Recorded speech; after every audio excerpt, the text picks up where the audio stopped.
రేపు మరోసారి కాంగ్రెస్ క్రమశిక్షణ కమిటీ సమావేశం కానుంది. పార్టీ లైన్ దాటే వారిపై కఠిన చర్యలు తీసుకోవాలని నిర్ణయించారు.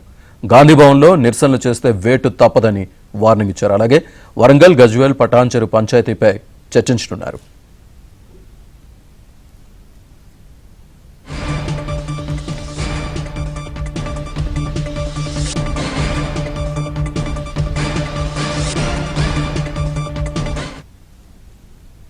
ఇదే అంశానికి సంబంధించి పూర్తి డీటెయిల్స్ మా కరెస్పాండెంట్ సిద్ధార్థ్ అందిస్తారు.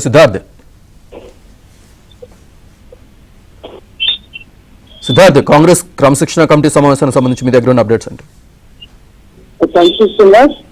కాంగ్రెస్ పార్టీలో ఇటీవలనే క్రమశిక్షణ కమిటీ చైర్మన్ ని మల్లురవిని నియమిస్తూ ఒక ప్రకటన వెలువరించారు. దీనికి సంబంధించి నిన్న క్రమశిక్షణ కమిటీ తొలి సమావేశాన్ని గాంధీ భవన్ లో నిర్వహించారు. దీనికి మీనాక్షి నటరాజన్ పార్టీ ఇన్ఛార్జ్ గా ఉన్నారు. ఆమె చీఫ్ గెస్ట్ గా హాజరయ్యారు. అయితే నిన్న కొన్ని అంశాలను చర్చించిన తర్వాత ఒక్కొక్క అంశంపై కులంకషంగా చర్చించడానికి కొద్దిగా సమయం కావాలని పార్టీ క్రమశిక్షణ కమిటీ అడగడంతో దాన్ని రేపటికి వాయిదా వేశారు. రేపు ఉదయం నుంచి సాయంత్రం వరకు కాంగ్రెస్ పార్టీలో ఇప్పటి వరకు ఉన్నటువంటి క్రమశిక్షణ చర్యలకు సంబంధించి ఎన్ని కంప్లైంట్స్ ఉన్నాయో వాటన్నిటిపైన చర్చించడానికి రేపు సిద్ధమయ్యారు.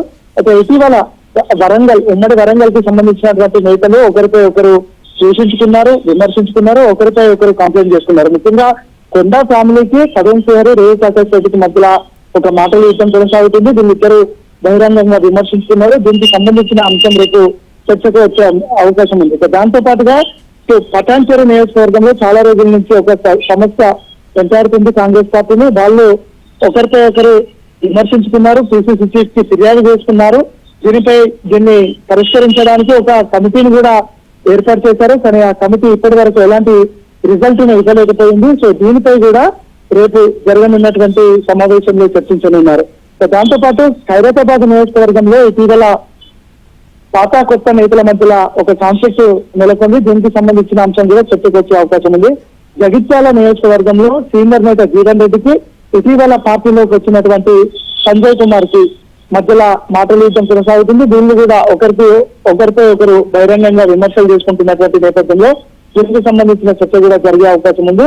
ఇంకా 10 నియోజకవర్గాలు పార్టీ ఫిరాయించినటువంటి 10 నియోజకవర్గాల్లో ఈ సమస్య ఉత్పన్నమవుతుంది. దీన్ని పరిష్కరించడానికి కాంగ్రెస్ పార్టీ సమాయత్తమైంది. నిన్న జరిగినటువంటి పిఎస్సి సమావేశంలో కానీ దాని తర్వాత జరిగినటువంటి సమావేశాల్లో కానీ ఇటు సీఎం రేవంత్ రెడ్డి కానీ పార్టీకి సంబంధించినటువంటి నేతలు కానీ ముఖ్యంగా మీనాక్షి నటరాజన్, మహేష్ గౌడ్ పార్టీ క్రమశిక్షణను ఎవరైతే దాడుతున్నారో వాళ్ళపై ఖచ్చితంగా వేటు వేయవలసింది అనే ఒక నిర్ణయాన్ని తీసుకున్నారు. దాంతో పాటు గాంధీ భవన్ లో ఎవరికి ఇష్టం ఉన్నటువంటి రీతిలో వారు నిరసనలు చేయడం కూడా సరైన పద్ధతి కాదు అని సీఎం రేవంత్ రెడ్డి తేల్చి చెప్పినటువంటి నేపథ్యం ఉంది. దీంతో రేపు జరగనున్నటువంటి క్రమశిక్షణ కమిటీ సమావేశానికి ఈ సమావేశంలో ఏం జరుగుతుంది అని ఇప్పటి వరకు కంప్లైంట్ ఇచ్చినటువంటి నేతలతో పాటు ఈ కంప్లైంట్ ఎవరి కోసం అయితే ఇచ్చారో ఆ నేతలు కూడా చాలా ఆసక్తిగా ఎదురు చూస్తున్నారు. ఇక క్రమశిక్షణ కమిటీ చైర్మన్ మల్లు రవిపై కూడా కొన్ని ఆరోపణలు వచ్చాయి.